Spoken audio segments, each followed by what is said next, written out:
Welcome to the Born Free podcast, where we'll discuss the challenges facing the world's wildlife and ecosystems.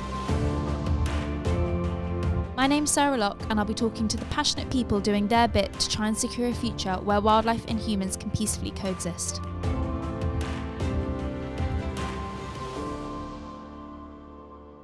So today we're joined by Maggie Balaskas. Welcome, Maggie. You are Born Free's Animal Rescue and Care Manager, part of the Welfare and Captivity team. That must be quite a broad field of work. Do you want to tell us a little bit about what you focus on? Yeah, of course. So our team as a whole has quite a broad remit.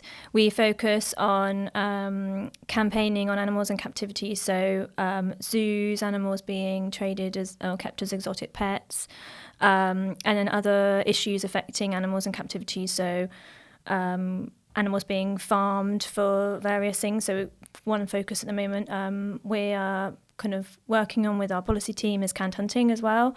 And then everything kind of the other side of things, so the sanctuary work, so the Born Free sanctuaries, that's what I look after, and also sanctuaries that we support through our adoption scheme and animals that we have there that we help look after, and then of course animal rescues and relocations. Yeah, and that's what we are hoping to talk about today. Yes. I know that you've had a very busy few months. Do you want to talk us through that? Yeah, of course. So it's been a really busy few months. This kind of over the summer and coming into the autumn. So we've recently moved 6 lions in less than 2 weeks. Mm-hmm. And then the kind of planning and build up for that, as I'm sure you can imagine, is it's all hands on deck. There's so much to be done. So even though the actual relocation of the animals is done over a couple of days, all the pre-planning takes months and months, and there's often a lot of changes to dates and itineraries and documentation. That sounds hectic. So going back to those 6 lions, are they all the same age? Are they related? So the first ones we moved were Alpha and Cora. So they are 2 sisters. They're slightly older lionesses, we think between 12 and 14 years old. They were originally living for many years in a zoo in Spain, and the zoo failed. We knew it had broken a lot of laws. It was never really legal, but it went into bankruptcy, and then the animals were basically left. So luckily, our friends at Nature Help Centrum in Belgium were able to take Alpha and Cora and look after them while we kind of work together to try and find them somewhere to go. And then the other 4 lions are a lot younger. They were just coming up to about a year old when we moved them, and they were all being kept as pets in France illegally. Wow, okay, so all separate, all 4 of them all separate, none of them were found together? No, all 4 separately, different situations, yeah. So is that something we're seeing quite a lot of? Also, why France? Well, it's really strange because last year we had the case with Lion King, who was being kept as a pet, and then I think in 2016 there was another lion that we helped called Siam, who is also now at Shamwari, and they were all being kept privately, illegally as pets, and in France. So there's definitely more to it than we know, I think, at the moment. And there's definitely an issue there, and something that we want to, and we are working with some NGOs in France to try and stop these animals being either sold and bought and kept as pets. And that is illegal in France, right? Just to clarify. Oh, yeah. So these are, so they've been seized. Yeah. They've been seized. One of them was actually surrendered. One of the younger lion cubs. I think possibly the person keeping it started to realise what he'd taken on, what was he going to do with it, and it got older. It was also very, very ill when it was handed over. And initially, the person tried to give it to a breeder in France, and then a zoo, and then the authorities were contacted, and it was given to a rescue centre that we worked with. Wow, okay, so do you want to just take us then kind of like step by step, as briefly as you can, or maybe not as briefly actually, we do want some detail, but through a lion relocation. I mean, are you, like, how does Born Free find the lions initially? Obviously, one of them was surrendered. Yeah. Usually they seem to find us. It's kind of a mix of either public reports, so people getting in touch with us when they've heard about a lion being kept as a pet, or a lion in a zoo.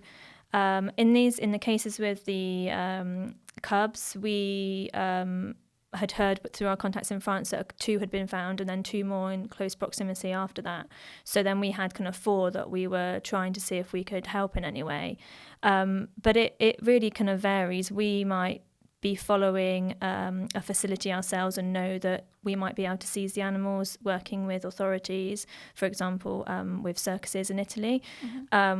But it really depends, how and when we find out. And this isn't just a problem for lions, is that right? Yeah, certainly not just a problem for lions. Primates, especially in kind of Africa, being kept as illegally as pets, and even in the UK, there's smaller cats being kept as pets, primates, reptiles.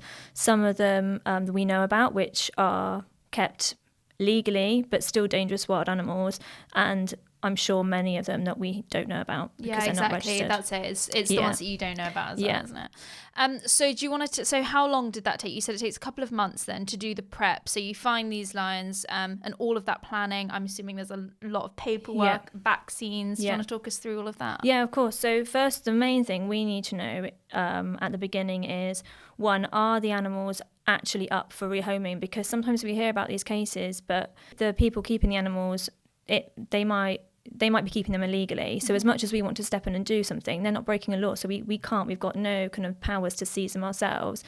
And then also sometimes they're still part of a court case. And so it's very difficult, even though the animal's been seized, the court might not allow it to be exported or rehomed to a lifetime home until the court case is over.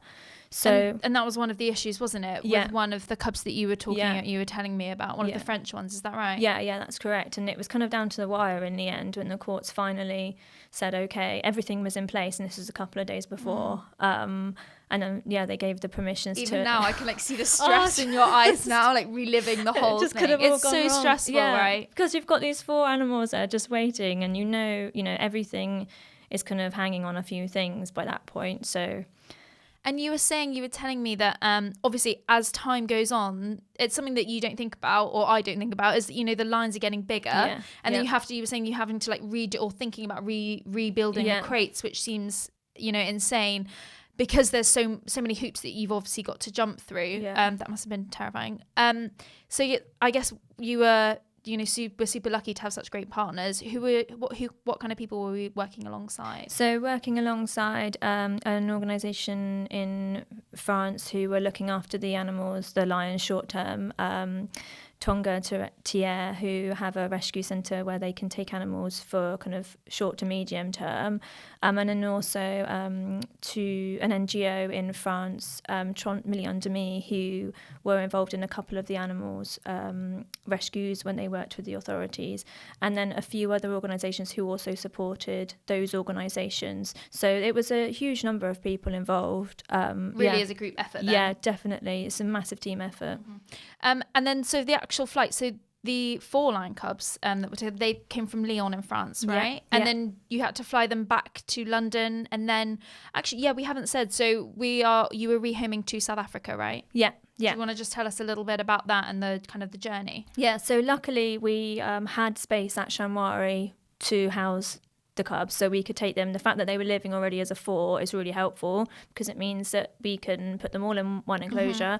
And so once we know we've got somewhere for them to go. And Shamwari is Born Free's rescue centre in South Africa. Born Free's big sanctuary in South Africa. So for the cubs, they started off in Lyon. We were all up before 3 o'clock to get the animals crated. Then they drive to the airport at Lyon, fly from Lyon to Heathrow. We had a bit of a wait there. And then later in the day, they flew from Heathrow to Johannesburg. And then the final leg was Johannesburg to Port Elizabeth. And then we took them by vehicle to Shamwari. Forgive my ignorance. So they're kind of put in the hold, is that right? They're in these crates. Do you tranquilize them, or? So if we can avoid it, we don't like to tranquilize them. In an ideal world, we want them to just walk into the crate on their own accord. Happily, looking forward to the flight. Exactly. So we did... So Tonga Tier, who were looking after the cubs, had the crates inside the enclosure to try and acclimatise them to it. But when it came down to the day, one of them, Horace, who was the first one to be found, he was the biggest.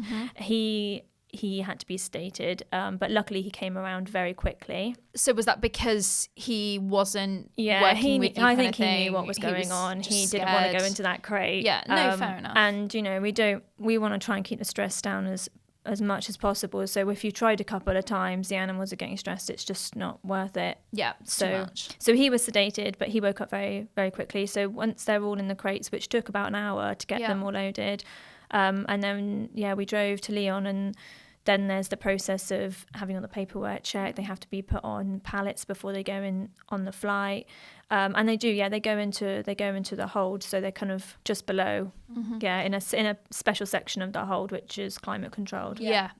Forgive my ignorance. I mean, do you just kind of like book on the whole, kind of like you do passenger?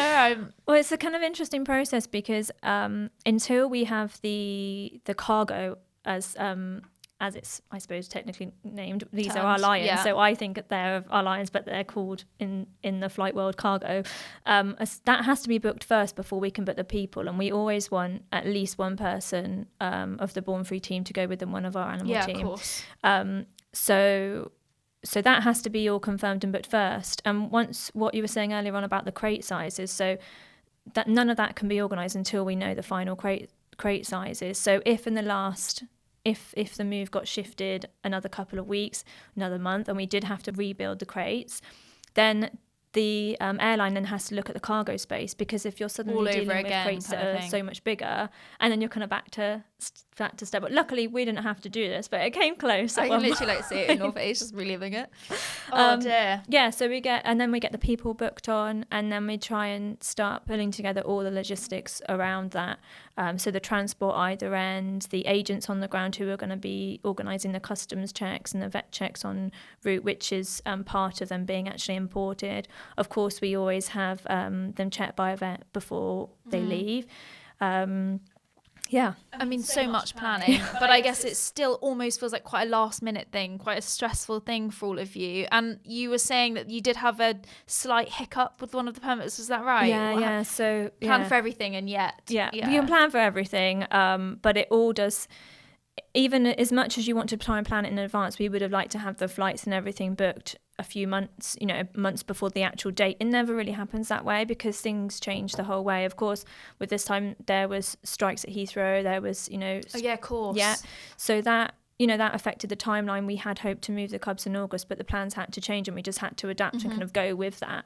But luckily, it did all come together in the end. There was the glitch with the vet import permit that was issued from South Africa. They'd added an extra 0 in one of the microchip numbers, just like human error, isn't it? Yeah, and it got missed by all of us. So when we arrived in Johannesburg and the customs were checking the paperwork, they were questioning, is this animal the one you say it is? And we were like, yes. And luckily they let us they released her to us, so we could still travel them as a 4. But yeah, it was touch and go by that point. Yeah. So how long are you actually traveling for? Was it plus 30 hours or something? It must have been in total about 30 hours when you add from the kind of crating time till the end at Shamwari when they get to the big cat sanctuary. That must be so stressful for the animals. It is. It's a massive deal. It's so stressful because it's alien to them. Even though they've seen the crates, it's all these new noises, sounds. They're being taken away from where they feel comfortable, happy, and secure, and onto this massive journey. And even for people, that length of journey, it's hard going, let alone so tough. And we know what's going on, so we do worry. I worry about the animals, but we knew they were in really safe hands. We get to check on them as much as as at every break between flights. We check on them, and we know that when they reach the sanctuary at Shamwari, that it's all going to be worth it, because you could even see like the day they arrived, it was just, for them, it's a whole new life now. Yeah, they've been in captivity their whole lives. Yeah, and they've, and they were so well looked after at Tonga, but they're not equipped to give them a lifetime home. They haven't got the space or the capacity. Luckily, at Shamwari, for these animals, we had, we could accommodate them. So they won't go back to the wild, but they get the best next thing, like as much as we can possibly give them. So, you know, they're really lucky, and everything's worth it in the end. And how much does a line relocation cost? Maybe you can't just say that off the top of your head, but so if we're looking at like one animal, say, it can be anything when you count everything in, like if you're looking at flights, people's times, cost of crates, permits, checks, all of the stuff, everything, we're probably looking at I'd say at least £60,000. That's a huge expense. And maybe you can't tell me, but how much would it be to buy a lion cub? Do you know what I mean? I mean, you know, we're talking about an animal that's been taken that literally for a pet, all of that costs. Oh, I think there's probably maybe a couple of €100. It's peanuts in comparison. It's nothing. Yeah, it's crazy. And then it's, you know, it's not just the funds to get them to where we can provide them with a lifetime home, but them looking after them for the rest of their lives. Yeah, I think and we need to be able to commit to that and make sure they're taken care of. So. And how long do lions live for in captivity like that? Like how, you know, if we're looking at lifetime care? It kind of depends, I mean, from where they've come from. So some of the cats that we've had or have at Shamwari, they've come from really horrific situations. They've been so malnourished when they were younger, so their life is never gonna live as long as some of the others. But sometimes they might live for 20 plus years. Wow. And each year, how much does that cost? Probably about £8,500, £9,000. Yeah, it's a huge expense. And that's kind of, you know, without trying to build new enclosures or anything. That's kind of the cost of just taking care of them. And so talking about enclosures, how big is Shamwari then? Do you just want to tell us a little bit about that? So the actual size of the whole, I'm not entirely sure off the top of my head. We've got 2 sanctuaries there, the Jean Bird and the Julie Ward site. So do you know how many big cats there are in both of so those? We've got 13 lions in total, and then we've got 3 leopards. Wow. Yeah. And what about space for more? So I'm kind of thinking, you know, in the future, how many lion rescues did you say that you've had this year? Was it 9? Was it that you were saying this year? So and then 4 of them have gone to Shamwari, and kind of now we're near capacity. Yeah, now. capacity. I mean, what does happen? You know, next year you're then looking to build new enclosures potentially. Yeah, and we need to have the actual land space to do it, which is something that's really limited. So then the really difficult thing is when you hear about animals needing a home, and you have got nowhere for them to go. I mean, luckily, you know, we at Shamwari we just recently finished a bit of an upgrade of all our enclosures, including the build of a new enclosure. But none of that would be possible without supporters and their, you know, generous support. So we're just lucky. But you know, it's precious space for you know, sanctuary space is really precious. Yeah, really precious. It's not really something that you think about either. I guess, you know, people tell us all the time about animals in need, but there's so much. It's such a bigger, wider field. You can't just, you know, immediately react. How quickly can Born Free react? I guess it's really dependent on the situation, isn't it? Yeah, I mean, if we have the space and we know the lion or whatever animal it is available to be rehomed, then it probably could just be in a couple of months. But a lot of the factors are outside of our control, like the permitting, CITES exports, imports, vet permits, other various letters and documentation. So we can push as much as we can, but sometimes depending on which country you're working in, it can take a month, 2 months, it can take 12 months. So when we need to be really reactive, we just have to really try and use all our contacts we can to get things moving as fast as possible. But sometimes, you know, it's really difficult. Luckily, in a lot of the cases I've been involved with, the animals are already in a place of safety. So whilst we want to move them as soon as we can, they're away from any immediate threat, which is good. You have got time to we've got a bit of time usually, line everything up. And how does this rescue compare with other rescues, like previous rescues? Obviously, you mentioned King last year. This one was big because it was 4. And I kind of thought, well, you know, it won't be that much different for 1 than it is to 4. But It is, because you've got to make it's a pickup. 4 times the work. Okay. Yeah. No, fair enough. And we should point out, I know that we've already mentioned it, this is obviously a very sad story. This isn't something that we want to celebrate too much, because these lions are not being released into the wild. They are being rehomed, and you're making the very best that you possibly can for them for the rest of their lives. What are kind of like the main threats in terms of, you know, when we're looking to the future and we think about the lion population declining in the wild, and the increase of kind of these exotic pets that we're now seeing? Is social media, things like that, I'm assuming plays quite an important part in this story. I think the perception of, you know, even like if you're looking on like Instagram or Facebook, Snapchat, which is actually how some of the lions were discovered in the first place that we've rescued. On social media? Oh, wow. Then, you know, seems to be a positive persona around having people cuddling lions or lions rolling around with chimpanzees, but it's so artificial. And what you see is this very small clip that looks to be like a joyful thing, but the backstory and what's going to happen to those animals long term, that's the stuff that you don't see. Yeah, we see it all the time, like on Instagram or whatever.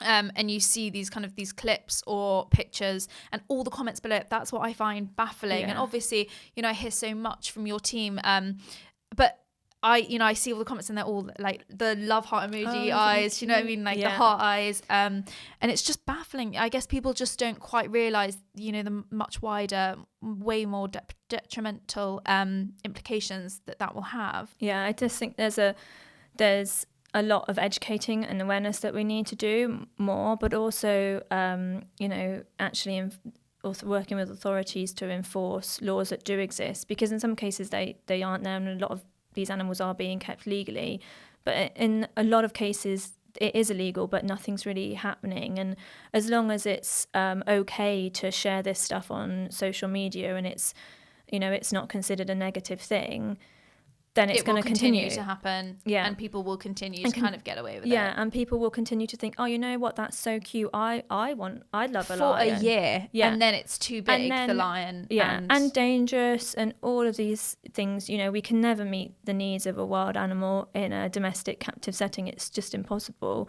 You know, having them at Shamwari, we do our absolute best. It's, you know, it gives them the space and the kind of much more natural area to live.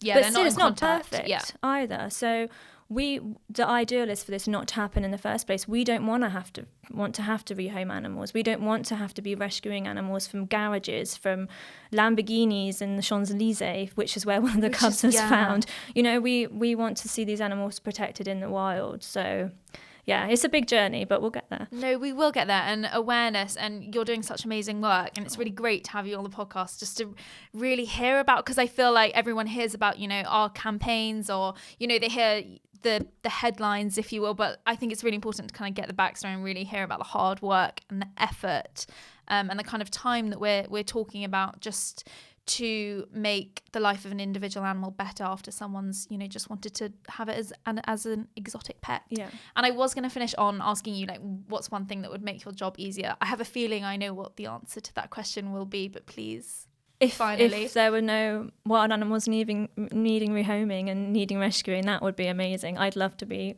out of a job. Early retirement. Yeah, please. Oh, thank you so much, Maggie. It's been really great to have you on. Thanks for having me.